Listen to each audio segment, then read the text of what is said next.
Assalamualaikum warahmatullahi wabarakatuh. Saudaraku kaum muslimin wa muslimah di mana saja dia berada, alhamdulillah kita bisa jumpa lagi pada kesempatan kali ini. Pada kesempatan sebelumnya Anda sudah menyaksikan rekaman kami Ustadz Dasat Latif ya, yang viral ya. Pada saat saya membuat video ini lagi, sudah ditonton oleh 6.400 orang. Masya Allah, luar biasa. Dan pada kesempatan kali ini saya juga ingin menyampaikan satu rekaman video dari seorang ustadz yang cukup fenomenal ya, karena beliau dulunya bukan dari kalangan muslim ya. Beliau adalah Ustadz Bangun Samudra.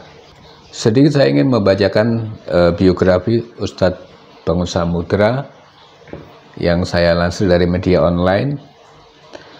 Ustadz Bangun Samudra terlahir pada bulan Desember 65. Kemudian TK-nya di TK Katolik Yesus Raja Surabaya. Kemudian SD-nya di Santo Gabriel Surabaya, SMP-nya juga SMP Katolik San Antonius Surabaya.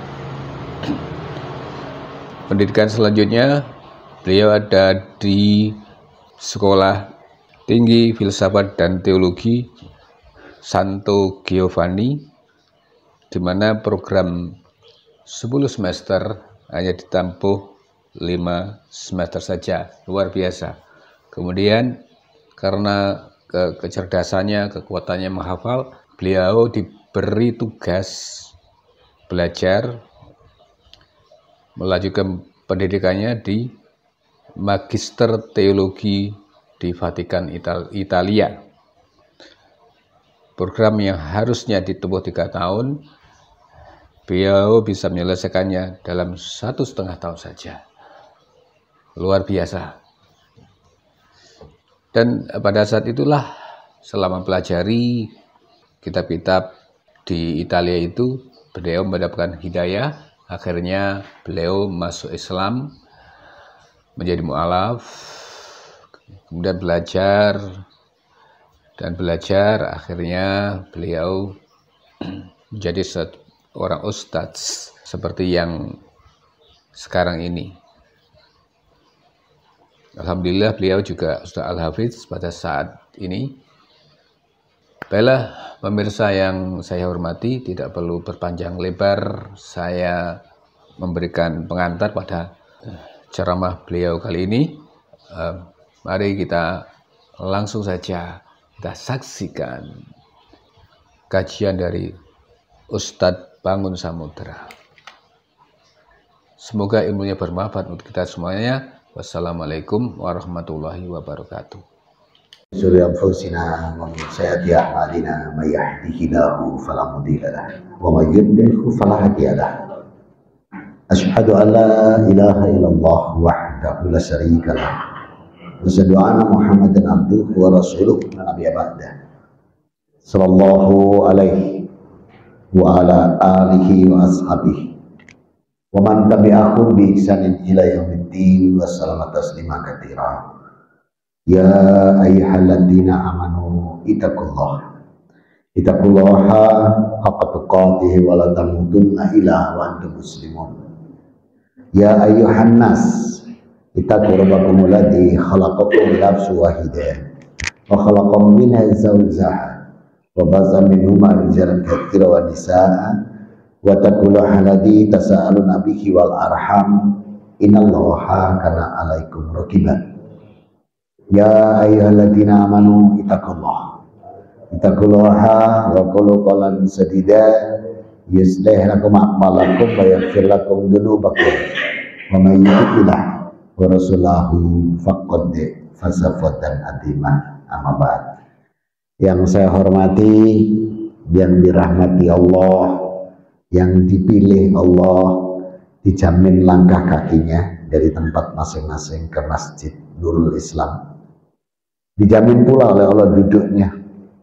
Sebagaimana Rasul bersabda, diriwayatkan oleh Anas bin Malik radhiyallahu anhu, wa kanat salatuhu wa masyuhu ilal masjid nafilat wa idza qa'ada mafiralahu. Orang yang melangkahkan kakinya ke masjid dengan tujuan dia beribadah, maka setiap langkahnya Allah jaminkan rahmat untuknya yang dilipatkan. Dan duduknya di masjid, duduk yang mendapat ampunan dosa. Amin. Maka bersyukur kita, begitu banyak nikmat yang Allah curahkan untuk kita. Nikmat Islam ini, nikmat berislam, nikmat beriman, nikmat umur, nikmat kesehatan, nikmat rizki, nikmat ilmu, nikmat keluarga, nikmat pekerjaan, banyak. Tidak mampu kita menghitung satu persatu. Maka Allah berfirman dalam surat An-Nahl surat ke-16 di ayat yang ke-18, wa in ta'udu nikmatallahi la tusuha. Dan apabila kalian tidak menghitung nikmat Allah, gak akan sanggup kalian menghitungnya. Karena kita tidak sanggup menghitung itu, maka sebaik-baik kita adalah bersyukur. Justru dengan kita bersyukur, nikmat ini ditambah. Dan janji Allah hak, diletakkan di surat Ibrahim surat ke-14 di ayat yang ke-7, wa itta'adana rabbukum la in syakartum la azidannakum wa la in kafartum in adabi lasyadid. Rabbuna wa ta'ala memaklumatkan, barang siapa mensyukuri nikmatku, aku akan tambahkan nikmat-nikmat ini bagimu. Manakala kufur terhadap nikmatku, adabku sangat pedih. Oleh karena itu, bersyukur. Semoga yang hadir pagi hari ini beserta segenap keluarganya di hadapan Allah digolongkan hamba-hamba yang abd dan sakura. Amin. Salam dan salawat kita curahkan pada junjungan kita Nabi Muhammad SAW. Semoga kita pun juga optimal di dalam meneladani beliau, terutama dalam 5 hal: cara beribadah, cara menjalankan syariat, cara menjaga ukhuwah, cara bermuamalah, dan berakhlakul karimah. Manakala kita mampu seperti Rasul Muhammad SAW, jaminannya luar biasa. Hidup kita ini dalam kecintaan Allah di dunia, tidak nunggu nanti di akhirat. Dosa dan kesalahan kita dihapus. Janji Allah ini diletakkan di Ali Imran 31. Qul in kuntum tuhibbunallaha fattabi'uni yuhibbukumullah wa yaghfir lakum dzunubakum wallahu ghafurur rahim. Katakan Muhammad, apabila mereka benar-benar mencintaiku, ikuti aku. Katakan itu kepada mereka, ikuti aku. Maka siapa mencontoh Rasul Muhammad SAW dalam cara beribadah, dalam cara menjalankan syariat, dalam menjaga ukhuwah, dalam berakhlakul karimah dan bermuamalah, yuhibbukumullah, Allah mencintai, wa yaghfir lakum dzunubakum, Allah mengampuni dosa dan kesalahan. Semoga kita dan segenap keluarga benar-benar mampu dijadikan Allah untuk ittiba pada Rasul Muhammad SAW, sehingga kita nanti mencapai derajat hamba-hamba yang muttaqi, husnul khotimah, dan ahlul jannah. Amin Allahumma. Cukup muqaddimah. Ini masih muqaddimah. Hari ini tanggal belum masih tanggal 22. Oh, 29. Masih tanggal 22 apa? Zulhijjah. Bulan ini bulan yang 12, bulan terakhir, bulan haram. Sebagaimana Allah berfirman dalam surat At-Taubah Surat 9 di ayat 36. Minha arba'atum hurum. Dalikat dinul qayyim. Fala taqimu fina anfusakum. Di antara 12 bulan yang Allah ciptakan itu 4 bulan diharamkan. Ini ketetapan agama yang lurus. Fala taqimu fina anfusakum. Maka jangan mendolimi diri di 4 bulan ini. Jangan menyia-nyiakan diri di 4 bulan ini. Jangan menganiaya diri di 4 bulan ini. Nah, 4 bulan ini untuk Bukharinya di 1583, kalau Muslimnya di 1697. Diriwayatkan Abu Bakar radhiyallahu an, Rasul bersabda, minha arba'atul hurum salasun mutalawiyatu. 4 bulan yang diharamkan Allah itu yang 3 urut. Dzulqa'dah bulan 11 kemarin, Zulhijjah bulan ini, sekarang sudah tanggal 22. Kalau berdasarkan hisab, insya Allah bulan ini hanya 29 hari kalau berdasarkan hisab, tapi nanti dilihat di ru'yatul hilalnya. Kemudian bulan 1 Muharram, wa syahrul Rajab mudara bainal ladzi Jumada wa Sya'ban. Satunya lagi nanti Rajab yang diapit Jumadil Akhir dan Sya'ban. Nah, 4 bulan ini haram. Dzulqa'dah, Zulhijjah, Muharram, Rajab. Kenapa disebut haram? Karena diharamkan. Jadi kok namanya kok jelek ya, bulan haram. Nah, nama haram itu kan nggak bagus. Tapi maksudnya bulan haram itu diharamkan di bulan ini berperang, diharamkan di bulan ini bermaksiat, diharamkan di bulan ini berbuat fasik, diharamkan di bulan ini berbuat keji, diharamkan di bulan ini pertengkaran. Jadi diharamkan semua yang jelek-jelek, itu maksudnya. Kenapa diharamkan? Karena Allah sedang memberikan kemudahan atau keringanan, yakni hadisnya Muslim nomor hadis 1945, perawi Abu Hurairah radhiyallahu anhu, Rasul bersabda, kullu amalan ibnu Adam hasanatu asru amsalihha ila sab'amiyad difin. Karena di bulan yang tadi, Dzulqa'dah, Zulhijjah, Muharram, Rajab 11, 12, 1, 7, itu masih ditambah bulan 9, masih ditambah lagi sama Allah bulan 9. Bulan apa itu? Tuh, muni September nang gereja kono ya, gak usah nang masjid. Ramadan, malah apa di September? Di Dzulqa'dah bulan 11, 12 Zulhijjah, 1 Muharram, 7 Rajab, 9 Ramadan. Nah, 5 bulan ini semua amal soleh, semua amal kebaikan, semua amal ibadah itu disiapkan Allah, tambahan derajatnya itu 10 sampai 700. Jadi kita tadi sholat berjamaah ini berapa? 27. Ya, kalau sendirian 1, itu pun naik ketompo, gitu. Nek ketompo entek hilang sisan. Kita ini ahlus sunnah wal bukan ahlus sunnah wal ijenan, ya. Ahlus sunnah wal jamaah. Jadi 27 tadi. Karena ini Dzulhijjah, janji Allah tadi diberikan 10 sampai 700. Andai kata dikasih 10 tadi sama Allah, berarti berapa tadi? 270. Salah. Derajat pangkat. Derajat pangkat itu di atas. Berarti kalau tadi dikasih Allah 10, berarti itu 27 kali 27 kali 27 sampai 10 kali. Kalau dikasih 10, kalau kasih 700, dicoba diketik di HP-nya, error.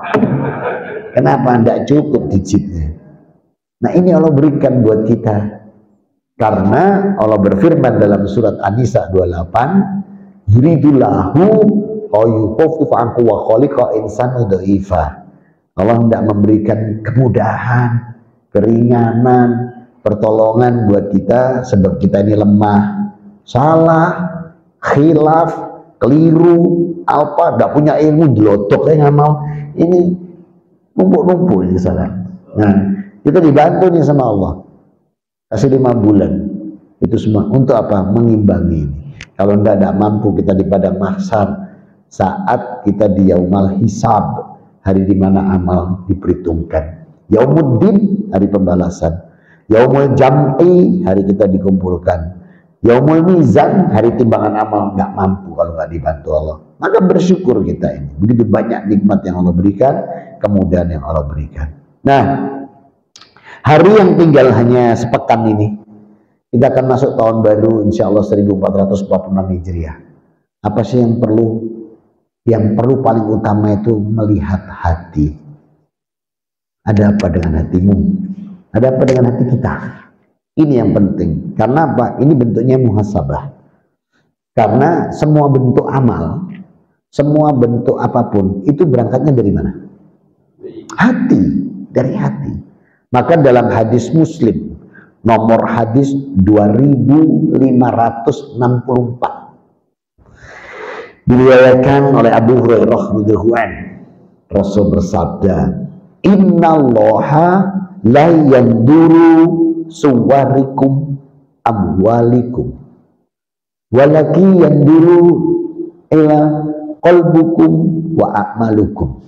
Yang artinya, sungguh Allah tidak melihat hambanya ini dari rupa, cantik, ganteng, gagah, tidak lihat dari performance, tidak dilihat.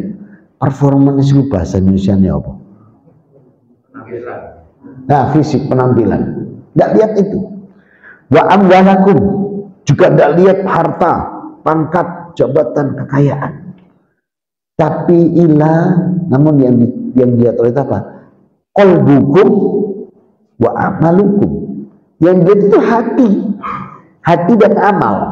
Jadi Allah itu melihat kita pada hati dan amal. Ketika Rasul mengatakan ini kepada para sahabat untuk bentuk muhasabah di akhir tahun menuju tahun baru, artinya apa? Bahwa Allah tidak melihat seorang hamba berdasarkan penampilan ataupun harta, tapi pada hati dan amalnya. Ini maknanya apa? Bahwa amalan itu akan dibalas oleh Allah ketika hati atau dia punya niat. Maka di dalam Rawahu Bukhari nomor hadis 1, perawinya Umar Ibnu Khattab radhiyallahu anhu, Rasul bersabda, innamal a'malu binniyat walikuli amri manawa wa kanat hijratuhu ilallahi wa rusuli fa kanat hijratuhu ilallahi wa rusuli wa makanat hijratuhu lillahi wa dunya yusibuha aw amratin faqad hajjatu ilaihi. Segala sesuatu itu Allah nilai dari hatinya, niat, dan setiap orang mendapatkan sesuai niatnya. Maka barang siapa berniat hijrahnya itu karena Allah dan Rasulnya, maka dia akan mendapatkan balasan sebagaimana janji Allah dan Rasul. Namun manakala dia hijrahnya itu karena urusan dunia, pernikahan, perdagangan, maka dia hanya mendapatkan itu saja. Maka disinilah pentingnya hati. Nah, sehingga hati ini itu terbagi menjadi 3. Allah menetapkan hati manusia ini perlu diperhatikan dengan baik. Karena di dalam surat Al-Hajj, surat ke-22, di ayat yang ke-52, Rabbuna wa ta'ala mengingatkan kita bab hati. Kenapa? Jangankan manusia, Nabi saja, semua Nabi. Ini perhatikan, surat 22 ayat 52. Wa ma arsalnaka min qablika mirusuli wala nabiyyin ila idza tamanna al-qasaitanu fi umyatihi fayasqullahu may yusri syaitanu summa yuhikumullahu ayati wallahu alimun hakim. Tuh, bayangin surat 22 ayat 52. Kami tidak mengutus seorang rasul pun, tidak pula itu seorang nabi sebelum kau Muhammad, yang mana mereka semua memiliki keinginan. Jadi semua para nabi itu punya hati. Kalau tidak punya hati itu robot. Jadi yang punya, jadi kalau jenengan tuh kok sampai hatinya rusak, ketoknya sampai ini gitu penungso, robot, gitu. Ya. Robot minyaknya iblis yang gerakkan, remote-nya dari sana. Nah, kemudian kalau katakan apa di sini? Kalau katakan tamana al-qasaiton, dan aku mengizinkan setan masuk ke hatinya dalam memasukkan godaan dalam setiap keinginan. Coba, memang diizinkan sama Allah, diizinkan. Saya lanjutkan, tetapi Allah ya, tetapi Allah menghilangkan itu semua melalui ayat-ayatnya. Nah, berarti obat penyakit hati yang terutama adalah Quran. Ada di surat 10 ayat 57. Ya ayuhan nas qad ja'akum mau'idatum mir rabbikum wasifa'u lima fis sudur wa huda wa rahmatan lil mu'minin. Wahai manusia, telah datang pada kalian nasihat langsung dari Allah Rabb kalian.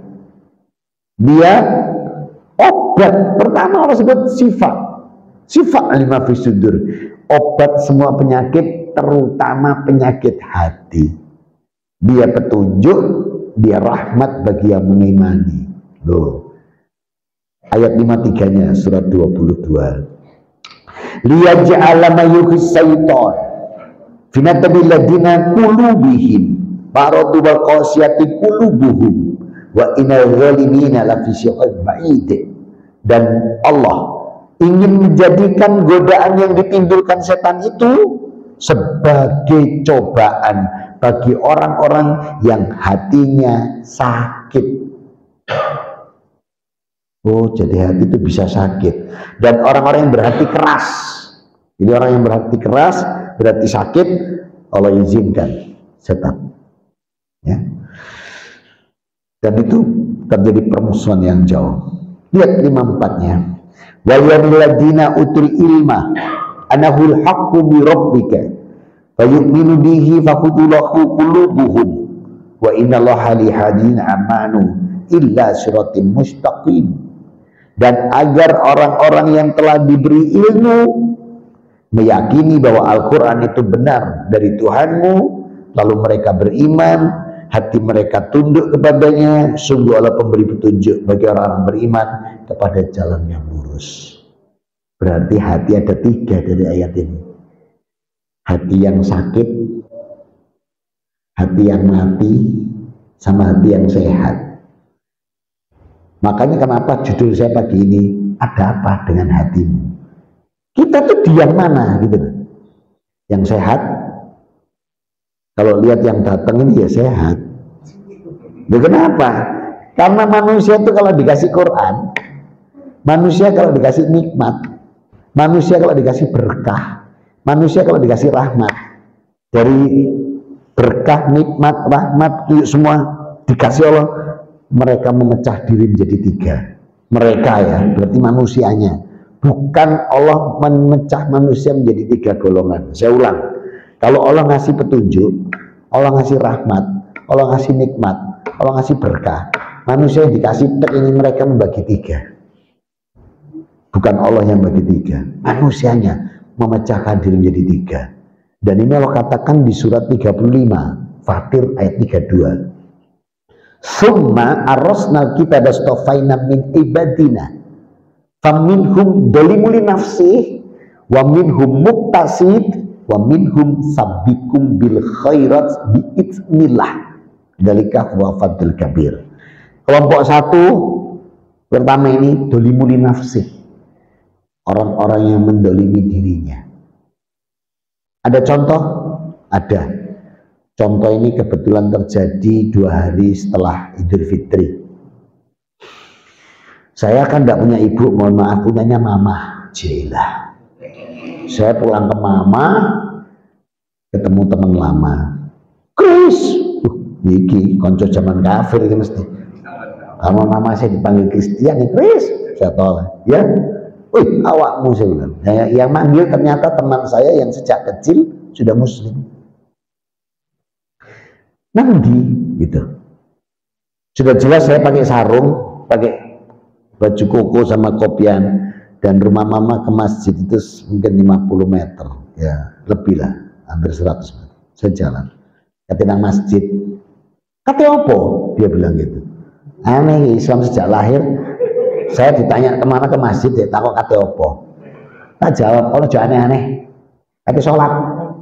Sholat apa? Masih ngerti maghrib, tanya dia sholat apa? Saya ketawa. Maghrib berapa rakaat? Dia tanya. Perlu. Oh, guru mana perubahan? Gitu. Apa? Wis tahu aku nek telu. Wis budal dhewe. Gitu. Jadi dia tanya berapa rakaat, saya bilang 3. Apa jawab dia? Oh 3 rakaat. Guru mana perubahan? Gak ada perubahan. Oleh telu ya wis tahu aku, wis bedal dhewe gitu. Karena 3 rakaat dia sudah pernah katanya gitu. Kalau tak melon ana perubahan. Ini contoh dari bunyi nafsi asli.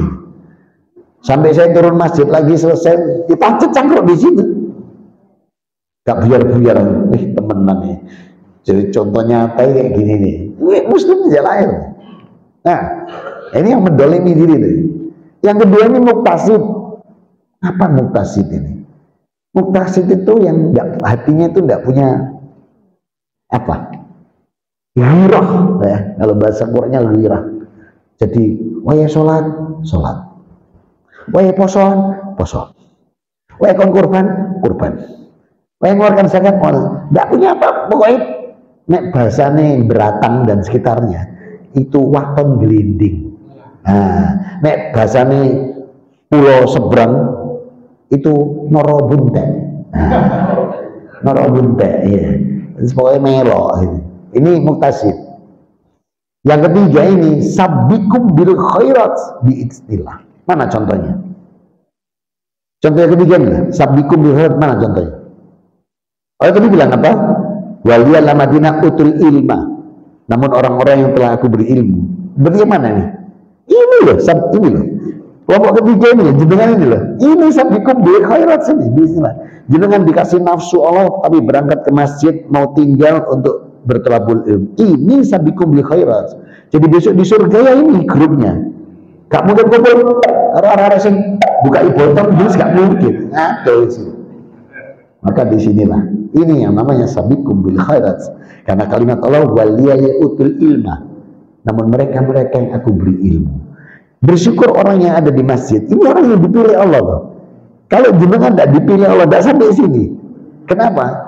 Dalam hadis Bukhari nomor hadis 71, perawi Muawiyah bin Sufyan radhiyallahu anhu, Rasul bersabda begini, "Mai yuridillahu bihi khairan yufaqihu fiddin." Kalau Allah mengendaki kebaikan pada diri hambanya, maka Allah akan menggerakkan hamba tersebut kemana? Hadir di majelis. Untuk apa? Tadi untuk ilmu, diberi ilmu dia, dijadikan tafakuh. Nah ini kalau karena izin Allah tidak bisa. Makanya kalimatnya sabikum bil khairat biiznillah. Terdepan dia dalam berilmu dan kebaikannya dengan izin Allah. Kalau nggak ada izin Allah, tidak ada nikmat, nggak sampai sini. Sampai pernah kan saya sampaikan di sini di masjid ini juga. Ada yang mau nggak sih jamaah ini matanya dicongkel? Terus dikasihkan orang, jenengan dikasih uang 10 miliar. Ada yang mau? Hah? 100 miliar. Ada yang mau? 1 triliun. Dan 10 triliun. Siapa sih kata nunggu ya? Ada loh, ada. Jangan pikiran tidak ada. Dia kalau ingin bisa melihat mata orang dibeli ada. Tidak ada yang mau kan menjual. Ternyata nikmatnya mata ini dari Allah tidak ada taranya dihitung dengan uang triliunan. Tidak mau kita. Itu baru mata. Kira-kira kalau tidak punya mata masih bisa sampai enggak ke Nurul Islam? Tidak punya mata masih bisa sampai enggak di sini? Bisa, didorong, dituntun. Coba nikmat yang lain. Nah, tidak punya jantung kira-kira. Isu tekan gini enggak? Kita tekan kuburan, ya sudah punya jantung. Gitu? Nah, ini bukan kadang segini. Kalau tidak berilmu kita tidak akan punya mensyukuri. Tidak punya paru-paru gitu, tidak punya ginjal, ya. Tidak punya darah, guys. Tubuhnya tidak ada darahnya. Nyampe sini, enggak nyampe kuburan ya. Nah gitu. Jadi betapa kita ini dipilih Allah ini bersyukur dengan nikmat yang begitu luar biasa. Maka kenapa menjaga hati? Ya. Yang kedua, gas. Selesai bab bahasan hati. Sekarang yang kedua, penyakitnya. Tadi orang katakan kecuali hati-hati yang sakit. Kalau hati yang sakit, Allah kata dia qulubuhu lisaiton, maka aku izinkan setan masuk. Nah setan itu sumpahnya gimana? Ini sumpahnya setan. Surat 7 Al-A'raf ayat 16 dan 17. Qala fabima agwadani la'udana lahum siratal mustaqim. Sumala aitanihim min baini aidihim wa min khalfihim wa an aymanihim wa an samalihim anta tajidu sakirin. Ya Allah, karena aku sesat, ini sumpahnya iblis, setan, maka aku akan menghadang hambamu dari petunjukmu yang lurus, dan aku akan mendatangi mereka dari depan, dari belakang, dari kanan dan dari kiri mereka, sehingga engkau akan mendapati sedikit di antara hambamu yang bersyukur. Sumpahnya tidak main-main. Tak belokkan hambamu. Nih, bukti pembelokan yang dilakukan iblis dan sukses. Sabar.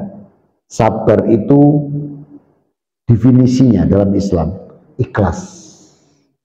Tidak mengeluh. Ridho terhadap ketetapan Allah. Itu sabar. Iblis buat sabar itu ada batasnya. Gak dulu biarin. Jadi sabar itu ikhlas, tidak mengeluh, menerima ketetapan Allah, sabar. Iblis buat sabar itu ada batasnya. Mulai balesan mas, balesan sabar orang batasi. Iya, ini setan dasiran. Ini promosi ini iblis dan balan tanahnya lewat setan dasiran. Coba bayangin, ini contoh lagi nih. Ada dua orang, sebelah kanan jenengan, ya, berarti kiri jenengan di sini. Orang ini berpegang Quran, sunnah, ijma ulama yang diridhoi Allah, banyak ilmu, banyak orang datang kepadanya. Untuk apa? Sharing, diskusi. Normal nggak? Normal. Sekarang yang sini nih, yang kiri saya nih, kanan jenengan.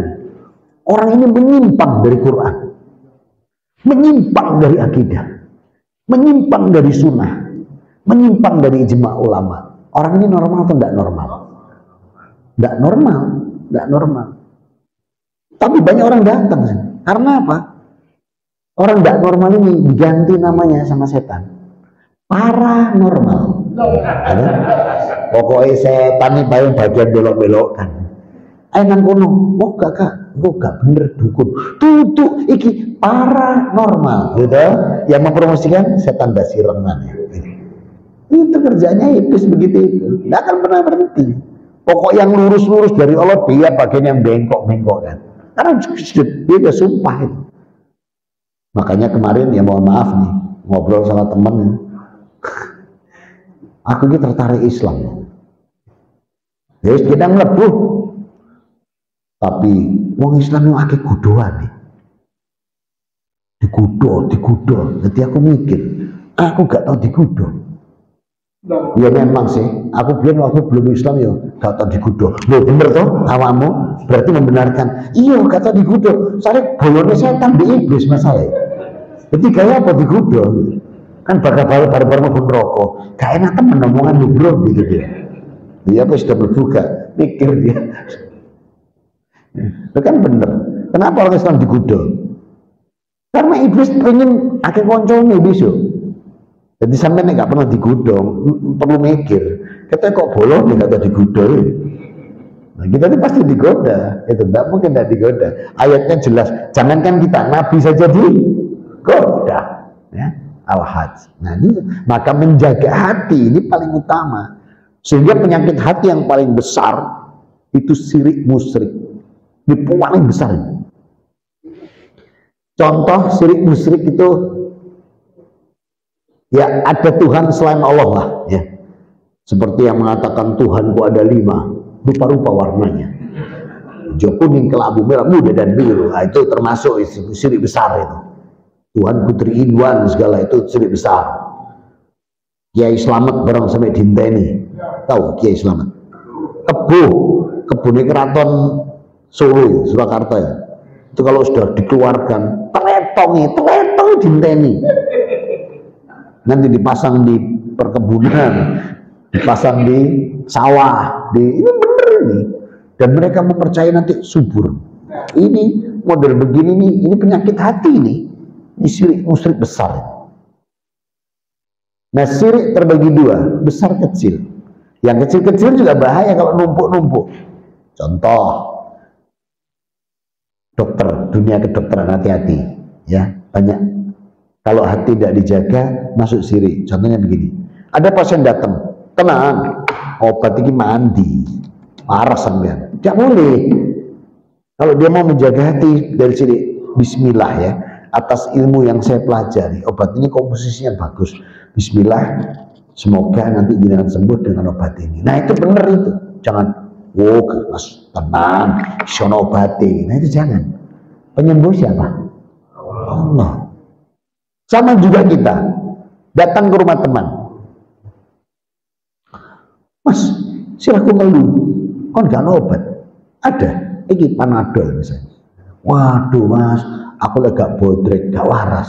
Nah, aku gak bodrek, gak waras. Ini juga sama ini.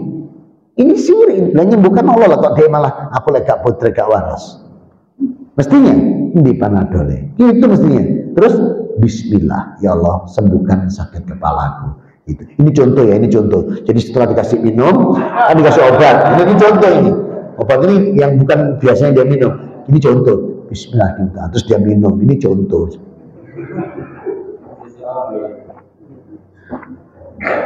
Alhamdulillah, nah, itu sembuh.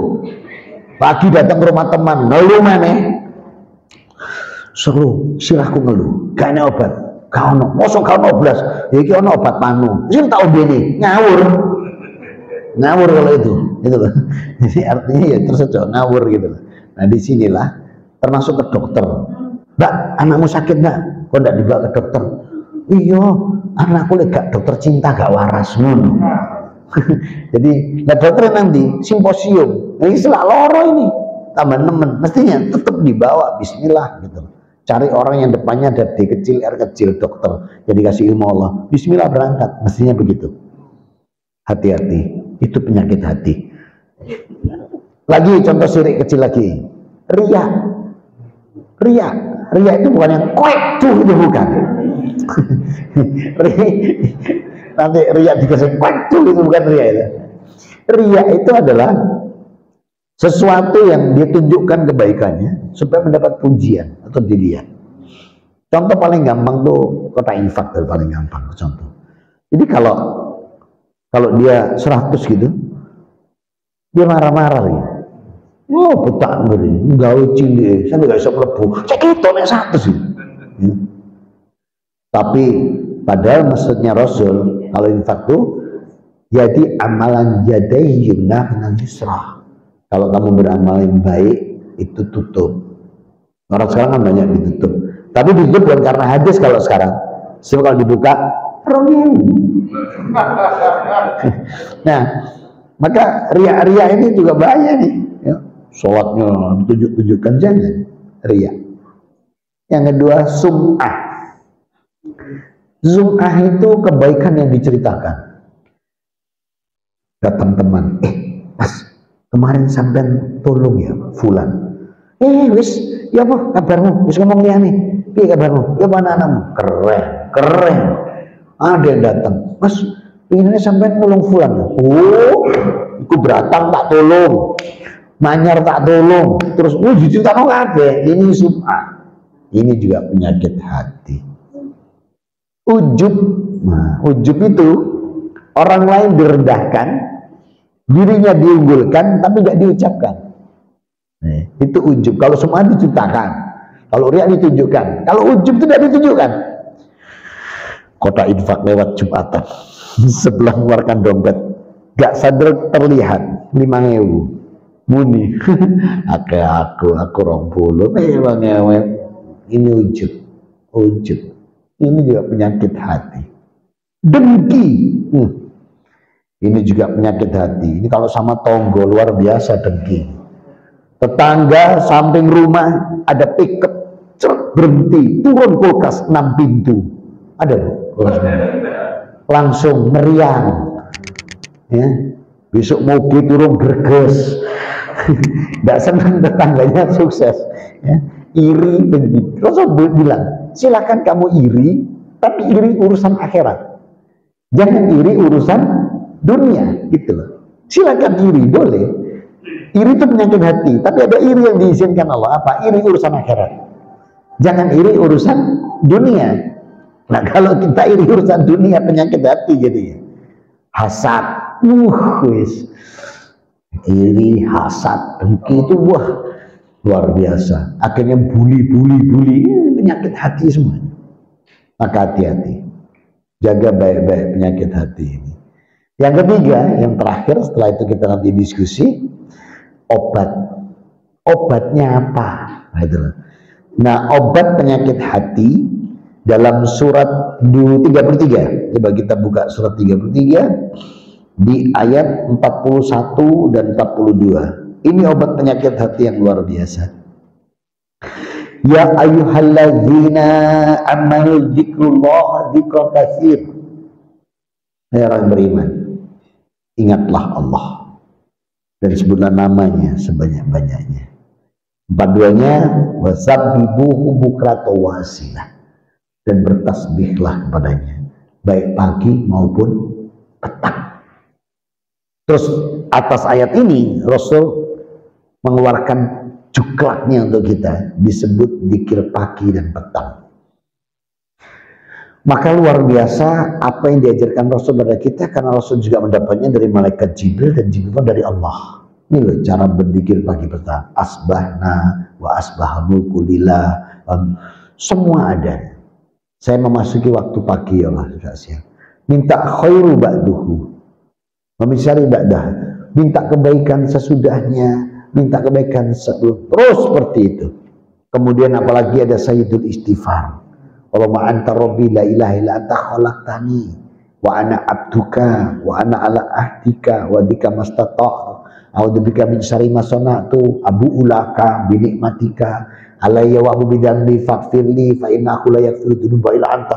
Ini luar biasa. Ya Allah, aku tuh mengakui nikmatmu, ngakui aku menyembah kepadamu karena mampuku, kamu tak tauhidkan. Tapi aku ya blebes, betik, beringsek, bulet, ya banyak dosa gitu. Bagus ini kalau diucapkan, ini benteng. Iblis itu kalau orang-orang baca seperti itu, ngeluh sirahnya. Masuk rumah bilang bismillah, ngeluh iblis. Bismillah, assalamualaikum. Kita itu kan ada lubang hidung, lubang mulut, lubang mata, lubang telinga. Iblis itu melok dan pasukannya. Makanya kalau masuk rumah bilang bismillah, baru salam. Gak masuk dia. Antum gak bilang bismillah, salam tok, masuk dia. Jadi antum bawa ke rumah bawa setan. Iya kalau satu. Nenek gosak batalion. Ruang tamu setan, ruang makan setan, dapur setan, mohon maaf, ruang tidur setan. Maka ketika berhubungan nelo, warna lain, bewetik beli. Anak sopo kayak gini. Anak yang jauh, rasanya dia ngejak setan piro apa? Hati-hati. Ini semua ini tadi sudah digambarkan di awal di surat Al-Hajj bahwa setan Allah izinkan masuk. Tapi Allah lindungi mereka yang mau belajar, yang mau berilmu. Dan ini Allah letakkan di surat 15 ayat 39-40. Maka di surat 15 39-40 ini adalah obat yang luar biasa. Apa di surat 15 ayat 39-40 Al-Hijr? Lihat sumpahnya iblis. Qala Rabbi bima aqwaitani latuzayyana lakum fil ard wala ughiyanakum ajmain. Ini sumpah. Ya Allah, karena aku ini sesat, aku akan menjadikan hambamu semua maksiat, semua kejahatan tampak indah baginya. Loh, tapi lihat perlindungan Allah. Ayat 40-nya, illa ibadaka minhumul mukhlasin. Silakan iblis, tapi kamu tidak bisa nembuh hamba-hambaku, tidak bisa nembus hambaku yang mukhlis. Cuma terjemahnya mukhlis itu tidak ada di Indonesia, ditulisnya hamba-hambamu yang terpilih. Karena bahasa Indonesia tidak punya padan katanya. Padahal mukhlasin itu apa?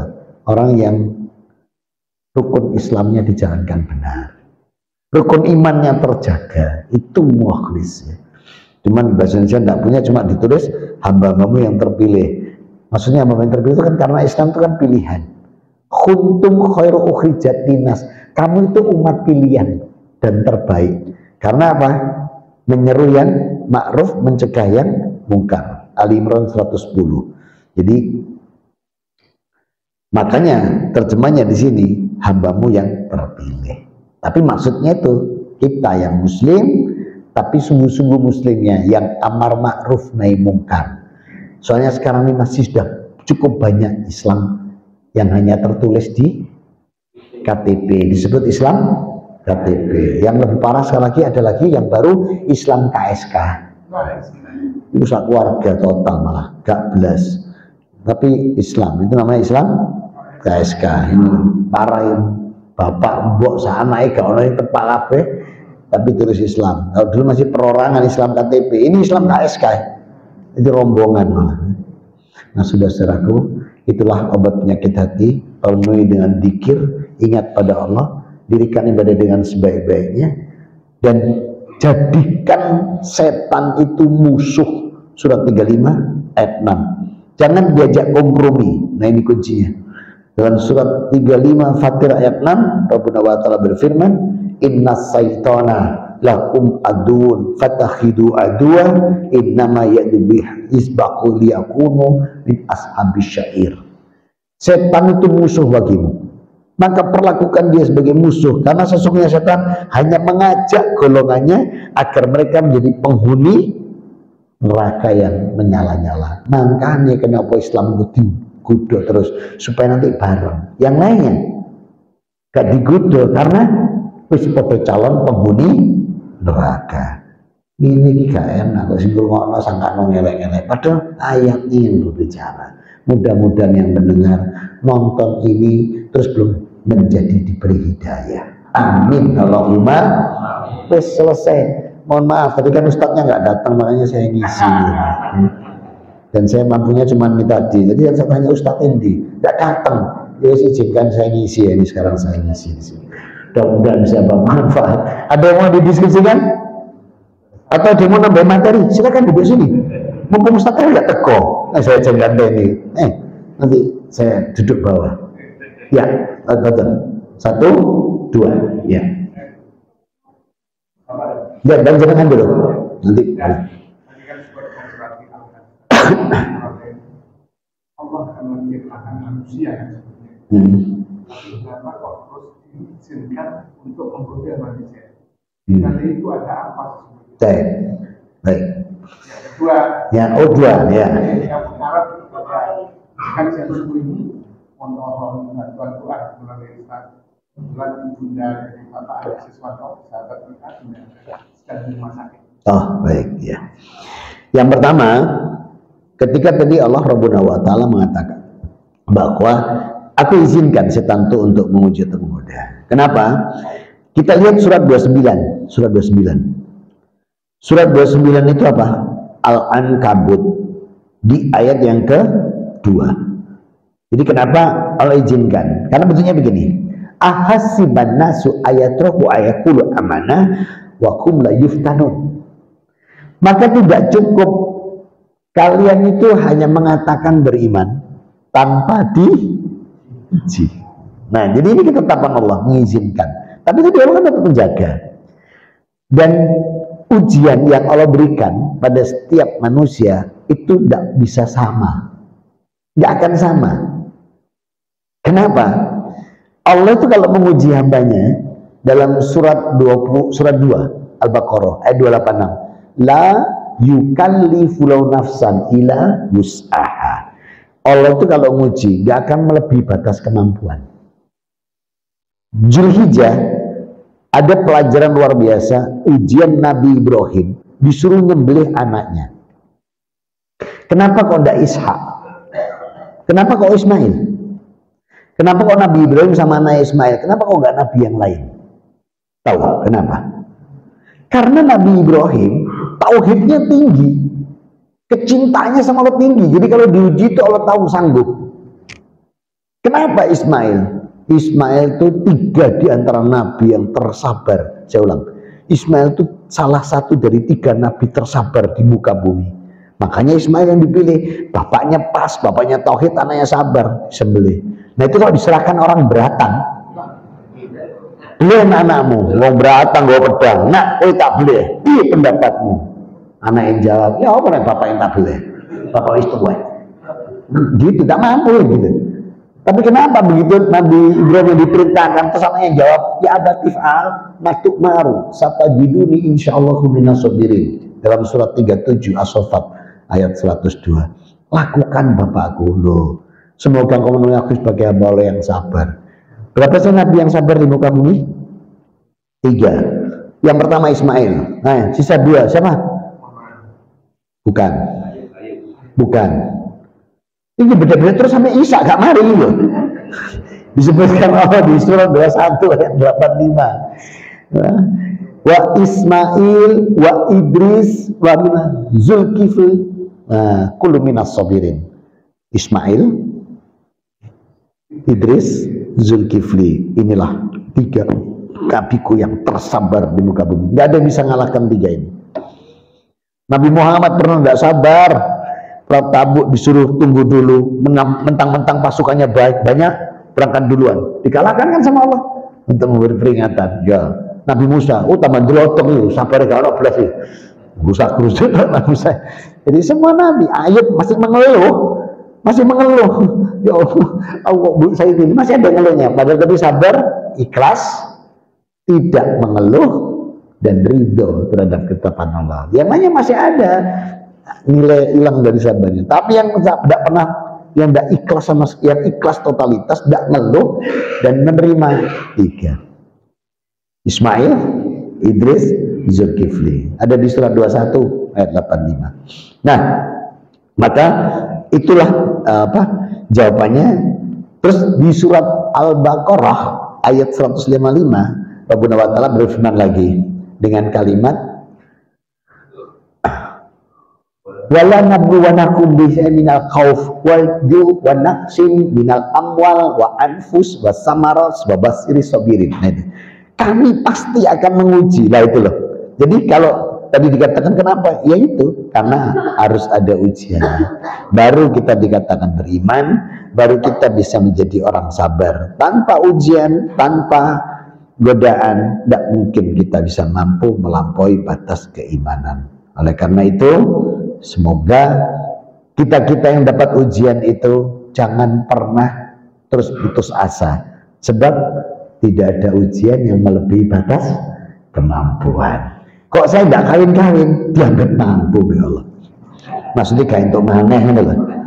Kapan kita harus sambat maneh?